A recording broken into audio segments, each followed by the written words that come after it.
آج 15 رمضان ہے۔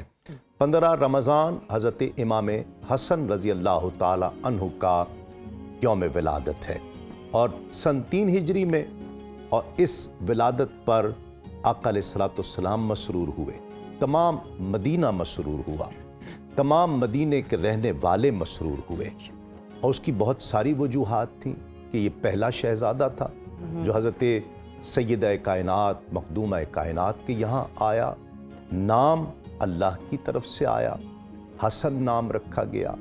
اور حضرت اسامہ بن زید رضی اللہ تعالی عنہ روایت کرتے ہیں کہ میں ایک رات آقا علیہ الصلوۃ والسلام کی بارگاہ میں حاضر ہوا کسی کام کے لیے، تو آقا علیہ الصلوۃ والسلام تشریف لائے تو میں نے دیکھا کہ حضور نے ایک چادر اوڑھ رکھی ہے، اور مجھے ایسا لگا کہ چادر میں کچھ چھپا رکھا ہے۔ جو میں نے عرض کرنی تھی عرض کی، اور اس کے بعد جب جانے لگا تو میں نے عرض کی کہ یا رسول اللہ آپ کی چادر میں کیا ہے؟ تو آقا علیہ الصلوۃ والسلام نے چادر ہٹا دی، تو دائیں طرف حسن اور بائیں طرف حسین تشریف فرما تھے۔ کہتے ہیں میں بھی دیکھ کر خوش ہوا۔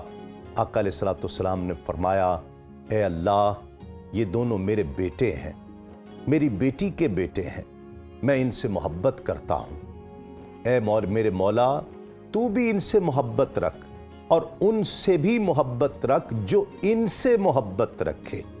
گویا جو ان سے محبت رکھے اللہ بھی ان سے محبت رکھتا ہے۔ حضرت امام حسن کا تذکرہ تو ایسا ہے کہ اگر تمام عمریں بھی گزر جائیں تو حضرت امام علی مقام کا تذکرہ ممکن نہیں ہے۔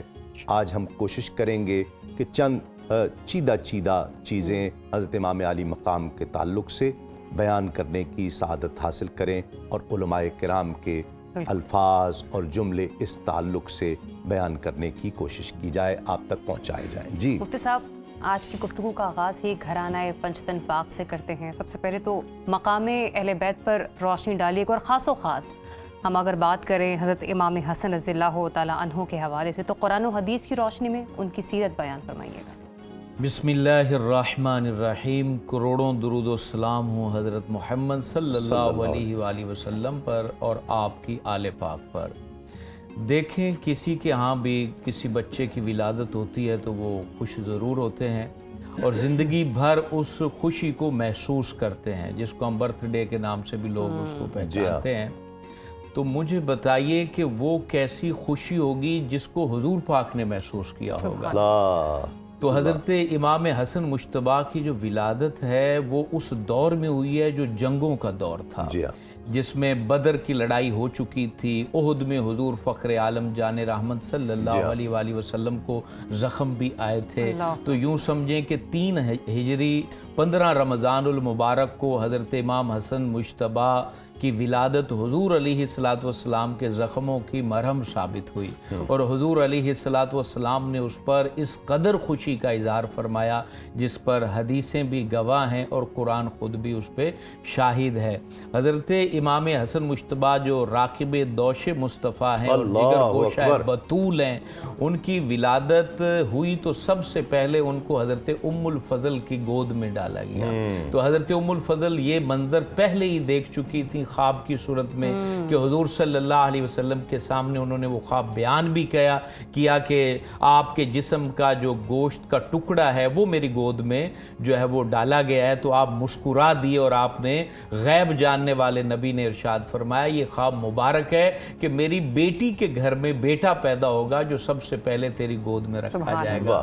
حضرت ابو ہریرہ بیان کرتے ہیں جب بھی حضرت امام حسن مجتبیٰ کو حضرت ابو ہریرہ دیکھتے تھے تو ان کی آنکھوں میں آنسو آ جایا کرتے تھے، تو ان سے پوچھا جاتا کہ آپ کی آنکھوں میں یہ آنسو کیوں آتے ہیں؟ تو حضرت ابو ہریرہ فرماتے ہیں کہ دراصل مجھے نبی پاک کی وہ شفقتیں یاد آتی ہیں تو میری آنکھوں میں آنسو آ جاتے ہیں کہ میں ایک دفعہ مسجد نبوی میں موجود تھا، اور حضور علیہ الصلوۃ والسلام بنو قینقاع کے بازار کی طرف جانے لگے تھے، تو میرا ہاتھ پکڑ کے مجھے ساتھ لے جانے لگے، تو حضرت سیدہ کائنات مخدومہ کائنات کے دروازے پر آپ رک گئے، اور اس کے بعد آپ اپنی شہزادی کے گھر میں گئے اور حضرت امام حسن مجتبیٰ کو طلب فرمایا، اور حضرت امام حسن مجتبیٰ کو لیا اور اپنی گود میں بٹھایا، اور اس کے بعد یہ دیکھیں اس کو اگر ہم محسوس کریں تو رونگٹے کھڑے ہو جاتے ہیں.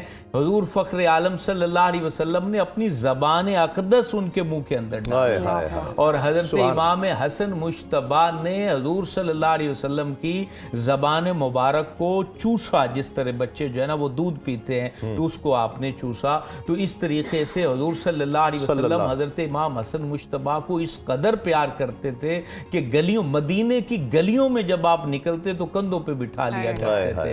یعنی شفقت کے عالم میں کندھوں پہ. اس وقت بچوں کے ساتھ اس طرح اظہار محبت نہیں کیا جاتا. یہ رسم اس طرح سے نہیں تھی, اس وقت تھی نہیں, اس کے خلاف تھا بلکہ. اور آج بھی اگر کوئی نانا اپنے نواسے کو کندھوں پر بٹھائے تو یہ بھی حضور پاک کی سنت کو ادا کر رہے ہوتے ہیں. اچھا, یہ کہا جا سکتا ہے, ہم کہہ سکتے ہیں کہ حضرت امام علی مقام حضرت امام حسن کی ولادت پر خوشی منانا یہ حضور کی سنت بھی ہے اور حضور کی خوشی کا باعث بھی ہے, کہا جا سکتا ہے. یہ بالکل کہا جا سکتا ہے. قیامت تک یہ سنت برقرار رہے گی. اور حضور علیہ السلام اس پر تو اتنے خوش ہوئے نا, یعنی چند افراد ہیں جن کو نبی پاک نے یہ کہا ہے کہ میرے ماں باپ آپ پہ فدا ہوں. جی ہاں بالکل. وہ چند ہیں, اس میں حضرت سیدہ کائنات مخدومہ کائنات ہیں اور حضرت امام حسن مجتبی ہیں. حضرت امام حسن مجتبی کی ولادت ہوئی تو اس پر حضور پاک اتنے خوش ہوئے کہ آپ یہ فرمایا کرتے تھے حسن تجھ پر میرے ماں باپ فدا ہوں. اور پھر اس طریقے سے حضرت امام حسن مجتبی کو حضور علیہ السلام گود میں بٹھایا کرتے تھے, آپ کو مسجد میں اپنے ساتھ لے جایا کرتے تھے. جب یہ مسجد میں آتے تھے تو حضور علیہ السلام کھڑے ہو جایا کرتے تھے اور ان کو تھام کے اپنے پاس بٹھا لیا کرتے تھے. یہ حضور پاک کی قبلہ, آپ کی ولادت جب ہوئی ہے خوشی بھی منائی گئی اور اس کا ایک بیک گراؤنڈ بھی ہے کہ جو کفار کے طعنے بھی تھے, اور امام تو سورہ کوثر کی تفسیر بن کر تشریف لائے نا دنیا میں. کیا فرماتے ہیں؟ دیکھیے, انسانی فطرت ہے کہ اپنے بچوں سے تو پیار ہوتا ہی ہے باپ کو, لیکن جو بچوں کے بچوں سے پیار ہوتا ہے واہ واہ واہ, وہ اس کا رنگ بالکل مختلف ہوتا ہے. یعنی ایسا نہیں ہے کہ انسان اپنی بیٹی سے یا اپنے بیٹے سے محبت نہیں کرتا, لیکن جو آگے جو سلسلہ اولاد کا ہوتا ہے, نسل کا ہوتا ہے, یہ انسان کے لیے بڑی فرحت کا اور بڑی خوشی کا باعث بنتا ہے. بے شک. آپ دیکھیے, رسول اللہ صلی اللہ علیہ وسلم کی حیات مبارکہ میں آپ کی تینوں صاحبزادیاں دنیا سے چلی گئیں, حضرت زینب, حضرت رقیہ, حضرت ام کلثوم. جی.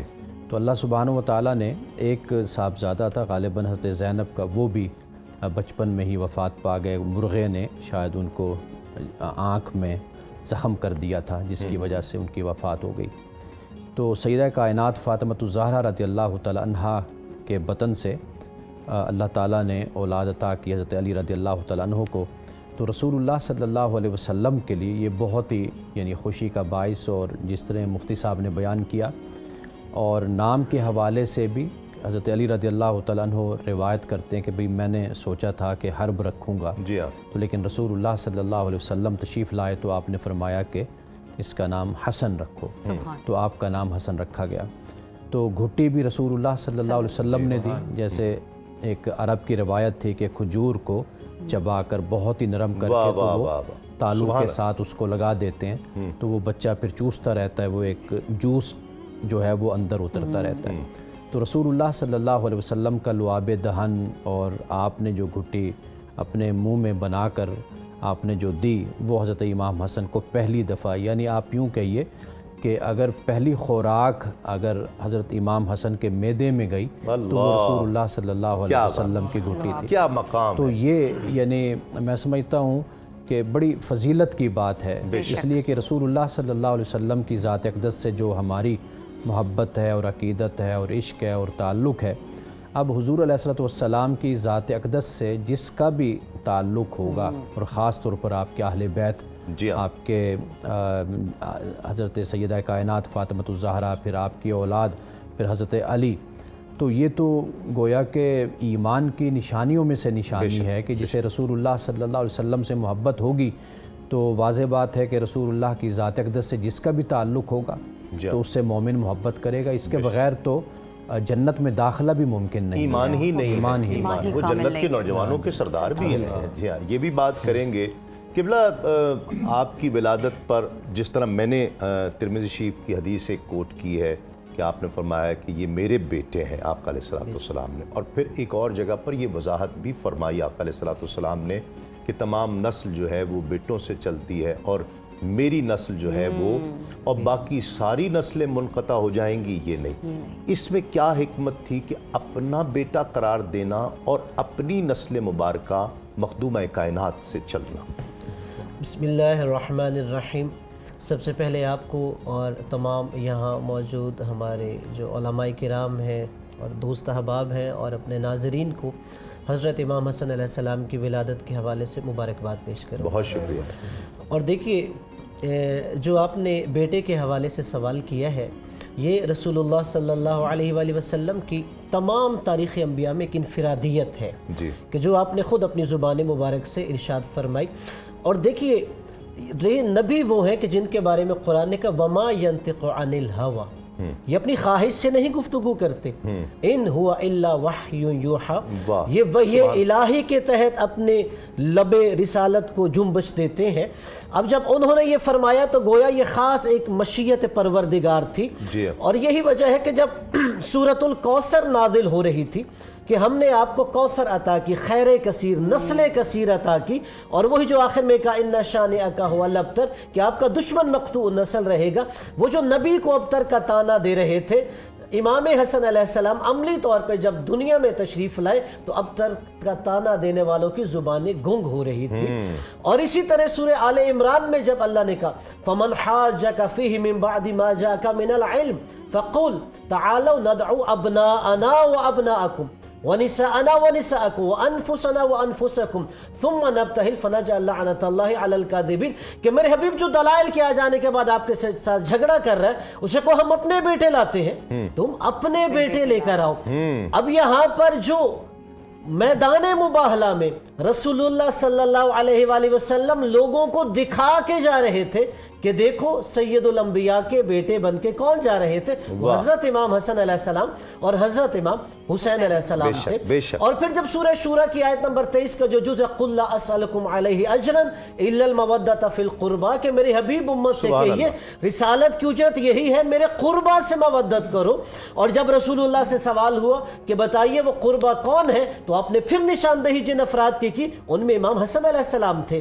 اور پھر اسی طرح جب اللہ تبارک و تعالیٰ نے اس گھرانے کا تعارف کروایا سورہ دہر میں کہ جو سخی ہے، جو کریم ہے، وَيُطْعِمُونَ الطَّعَامَ عَلَى حُبِّهِ مِسْكِينًا وَيَتِيمًا وَأَسِيرًا کہ یہ اللہ کی محبت میں یتیموں کو کھلاتے ہیں، مسکینوں کو کھلاتے ہیں، اسیروں کو کھلاتے ہیں۔ وہ گھرانہ بھی حضرت امام حسن مجتبیٰ علیہ السلام کا تھا۔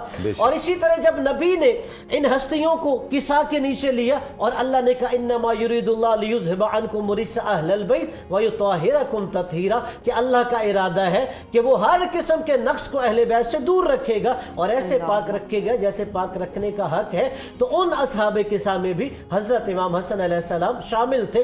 اور دیکھیے جیسے پھر سورہ رحمان میں اللہ تبارک و تعالی نے فرمایا مرج البحرین یلتقیان کہ دو سمندر ہیں جو آپس میں ملتے ہیں، مگر حالت یہ ہے بینہما برزخ لا یبغیان کہ ان کے درمیان ایک آڑ ہے، ایک پردہ حائل ہوتا ہے کہ وہ ایک دوسرے کے ساتھ ایک دوسرے تک رسائی حاصل نہیں کرتے، چھوتے نہیں ہیں۔ فَبِأَيِّ آلَاءِ رَبِّكُمَا تُكَذِّبَانِ يَخْرُجُ مِنْهُمَا اللُّؤْلُؤُ وَالْمَرْجَانُ اور پھر حالت یہ ہے کہ ان میں سے ایک موتی نکلتا ہے اور ایک مرجان نکلتا ہے۔ اور پھر فرمایا فَبِأَيِّ آلَاءِ رَبِّكُمَا تُكَذِّبَانِ دیکھیے ایک اس کی ظاہری تفسیر ہے اور ایک باطنی تفسیر ہے، جیسے علامہ جلال الدین سیوطی نے بھی اشارہ فرمایا کہ رسول اللہ صلی اللہ علیہ وآلہ وسلم نے فرمایا وہ دو سمندر کون سے ہیں؟